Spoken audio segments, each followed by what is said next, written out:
This is gonna be a spoiler-free review. I probably won't do a spoiler review because go watch the movie. I'm just gonna say that right now. Deadpool and Wolverine that just came out in theaters this past weekend. I enjoyed this movie. This movie was a fun Marvel MCU Deadpool movie. Like when you have two people, Ryan Reynolds and Hugh Jackman. Ryan Reynolds, who loves Deadpool, that's his favorite superhero. He put that out there. You go look it up and research that. And Hugh Jackman, who's been Wolverine for 20 years, or sorry, 24 years, like since 2000. And they're best friends. Hugh Jackman and Ryan Reynolds are best friends. So you have these two people who played these characters, who understand these characters, and they are really good friends in real life. Well, put that in a bowl and put it in the oven, and you got yourself a solid movie where people care about the characters and people actually know how to play off each other so well. Deadpool and Wolverine, it's a solid movie. It's a great, fun, rated R MCU movie, which it knocks it out the park. When I first heard they brought back Wolverine for this movie, I was kind of like, I'm intrigued. You got my attention. Let's see how this goes. And just watching it from beginning to the end in theaters. This movie is 2 hours and 7 minutes long. It did not feel like a 2 hour and 7 minute long movie. It felt a lot shorter than that because the pacing of the movie goes so well. I'm only going to talk about the things that's been portrayed in the trailers. Other than that, go watch the movie for yourself to see the other stuff. So in the trailer, you learn that Deadpool's world is coming to an end. It's collapsing. It's game over. And Deadpool has to save his world. But there's only one person who can save the world for him. Wolverine. So Deadpool goes and finds Wolverine. Come to find out the Wolverine that he finds is considered one of the worst Wolverines of all the Wolverine variants. And this Wolverine goes to his own trauma and doesn't explain what happened, how it happens. Like, he just pretty much know that from the trailers, you know that Wolverine lost everything and is considered one of the worst Wolverines. Well, Deadpool needs this Wolverine to help him out, and trying to get him to help him out is like pulling teeth because these two clash so much and they fight each other throughout the movies. You see in the trailers they fight each other. There's a cool car scene that's awesome in the trailer. It's really done really well in the movie. Like, I don't know if I ever seen a movie where two characters who are regenerative, cutthroats, brutes fighting each other in a small contained space where like they only fought in that space. They didn't want to fight outside the car. They only fought in the car. And it was just a cool scene with visuals and whatnot. And the villain of the movie, so the villain from the trailers is Cassandra Nova, who is, I'm not going to tell who she is, but she's a villain who's has psychic powers. She's a mutant with psychic powers and can pretty much do whatever she wants. She can control the world how she wants to control it because her powers are that powerful. And Wolverine and Deadpool got to find a way to stop her from continuing to destroy the world as well. And that's another twist into the movie. But the two of them playing together, Ryan Reynolds and Hugh Jackman, Deadpool, Wolverine playing off each other was pretty fantastic and phenomenal, and it just worked so well.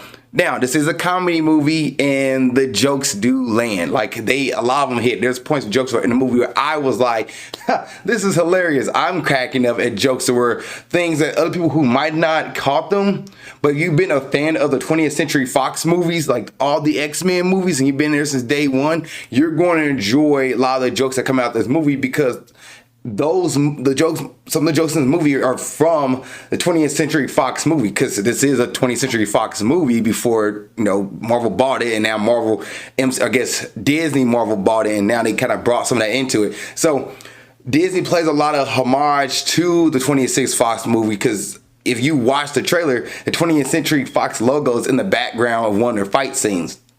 Also, this movie has the Void in it, which you see that in the trailer as well. The monster from Loki that comes and sucks up everything in the Void, that's in here as well. Deadpool Wolverine has to deal with that. But this movie is a homage to the 20th Century Fox movies, and you'll see from the trailers, you see characters from those movies appear, which I thought was pretty cool. That was a cool thing. And when I saw it in theaters, I did not know this was in the trailers until after watching the trailer for this review. X-23 is in this movie. I didn't know that. So I went to the movies, watched it, and I remember seeing somebody told on Twitter, X-23 gonna be in the movie, and I got spoiled by it. I was like, oh, why did they show X-23 in the movie? Well, it wasn't a spoiler. She was already in the trailer. So there you go. I wish the trailers didn't show her and just let you realize when she pops up, you like, oh my gosh, X-23's in here. But X-23 being in the trailer, she comes back. So you have Wolverine, Hugh Jackman, or I guess Ryan Reynolds, Deadpool, Wolverine, Hugh Jackman, and X-23 back. And yes, it's played by Daphne Keane. She is back as her character Daphne King. She's back as her character as X-23 from Logan, which is also pretty cool. And she has moments in the movie as well. Any other thoughts? Well, I guess I can break down the cast and characters, which Ryan Reynolds, Deadpool, phenomenal. Hugh Jackman, Wolverine, phenomenal. Daphne King, who appears as X-23, she does a good job, plays her role well. And Emma Corrin, who plays Cassandra Nova, she did a good job. I thought she was a solid villain. Just I wish we got more from her prior to this movie, but yeah, I think she did a good job as well. And yes, female Deadpool is in this movie. I can't think of her name. I think Lady Pool. Lady Pool's in this movie. She played by Blake Lively. So that's a cool little nod to the Ryan Reynolds there. And I'm trying to think who other characters that you see in the trailers and you're like, who is that? Well, I guess I can bring up Morena Morena Baccarin, who plays Deadpool's girlfriend, Vanessa. Yeah, she's back as well, because that's one of the main pieces for Deadpool doing everything he does.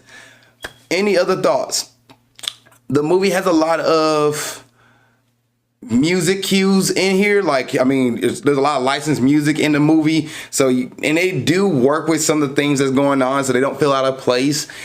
And visually, this movie is a good looking movie. You have certain scenes where like fight scenes are really cool and done pretty well. There's only one scene that I didn't like per se because it was like shaky cam. It's also in the trailer, but it's a shaky cam scene where Wolverine and Deadpool are fighting together, and just like, we don't need shaky cam in 2024. But then they have another scene that's also a very long, like just no cuts, and it's just pure breathtaking and cool to watch and follow the chaos in the movie. The car scene is pretty cool and visual cool scene. The movie is a solid movie. It's a really, really good movie. And I think the shaky cam scene bothers me, but I don't think it'll bother anybody else. And this movie is directed by Sean Levy. Sean Levy directed this movie. Thought he did a good job. So good work from him. All right. Is it a movie you should watch in theaters? Yes, go watch this movie or a Friday night movie. This is one of those movies. Do not bring kids. It's not a kids movie. So do not bring kids. The movie theater I went to, somebody brought a kid in, ruined my soul. So don't bring a kid. I don't need people running around. Enjoy the movie. I'm going to give Deadpool and Wolverine for 2024. I'm going to give this movie a solid A-. It gives a 90% from me. An A. I think this movie was really good. Thought it was paced well. The jokes land. It's a solid comedy. The cameos you see in the movie are going to pop. If you're a huge 20th Century Fox fan, you're going to love it. It did a good job without... What was it? It did a good job without being so much fan service where it was overbearing. I thought it's just a solid movie. And you have two people, Hugh Jackman and Ryan Reynolds, who love their characters so much and who love to play off each other. It just works like butter, man. It is some good stuff. So, yes, I'm giving the movie an A- at 90%. Rotten Tomato gives this movie a 79%. That's a C+. And that's from the critics. They gave it a C+, but the audience gave it a 97%. That is an A+. And IMDb gives it an 8.3 out of 10. That's a B-. If you've seen Deadpool and Wolverine, what did you think? Please put in the comment section below. Other than that, see you guys in the next episode of movie breakdowns, movie reviews, or anime reviews, whatever the case may be. Just Ali Zakka reviewing stuff. See you guys in the next episode, and keep being awesome. Thank you so much for making it to the end of this video. I really appreciate that. Please don't forget to like, subscribe, and comment. If there's a review you want me to watch or do, let me know. Please put it in the comment section below this video. Also, you want to watch the last episode movie breakdowns, it's right there. Just gotta click on it and you'll be able to watch it. Thank you guys so much. I appreciate it. Love y'all, and keep being awesome.